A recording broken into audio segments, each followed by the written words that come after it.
Evstran navdbe hoşman bume. Stran aşkere dike. Gömer ve tobedar yani ewe korastiye begem dike u dixaze bejina paqaj beji. Ew li ber hezura Xwedê disekine gunehên xwe dide rûyê xwe û hîvî ji Xwedê dike ku Xwedê qewat û zorayê bide ku ew bikaribe nava rastiyê de raberûne ne ku nava gunehan de. Stran ji Ermenî hatiye vegerandinê. Stranbêj Slava Galoyan.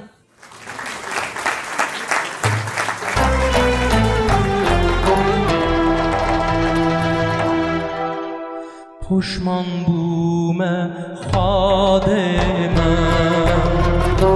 ببخشین گناه من دستم بگره خادم برخیتی خالفی من تبهب بوی راه من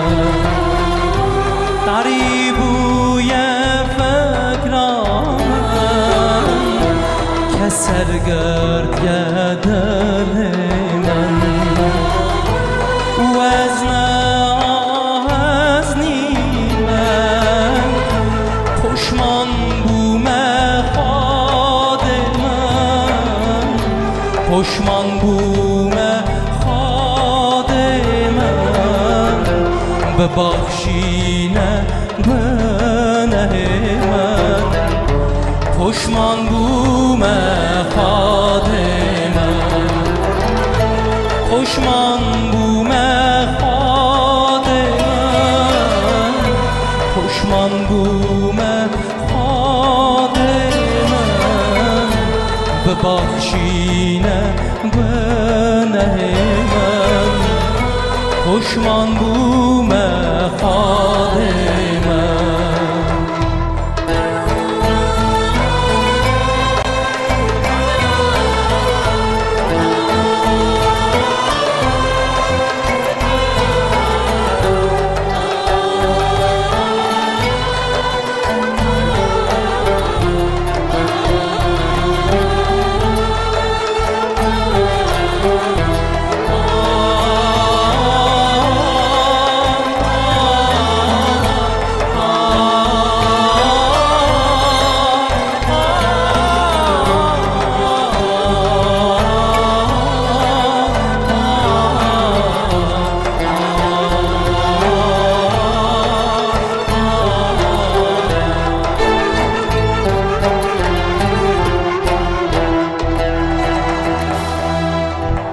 نخوازم شاشان بکن او ببینم تم حسی از بم جمده حسابم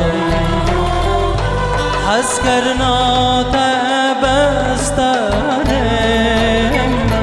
پشمان بوم خود من پشمان بوم خود من ببخشین گناه من پشمان بوم خود من پشمان بوم خود من پشمان بوم خود من ببخشین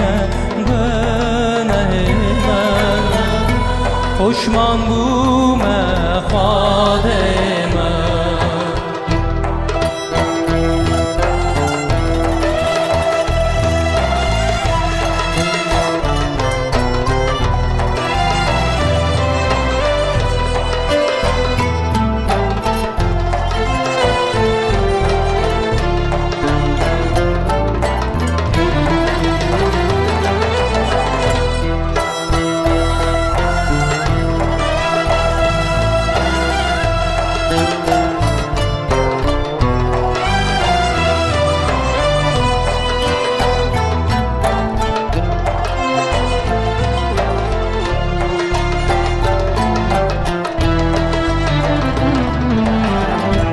آلیم بگه هشار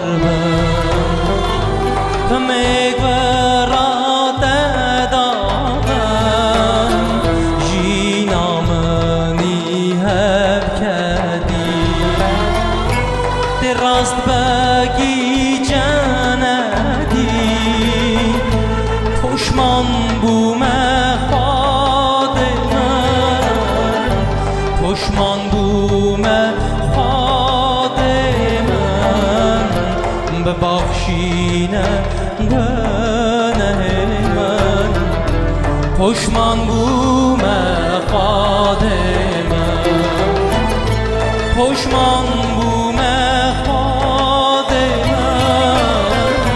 پشمان بومه خادمن ببخشینه گناه من پشمان بومه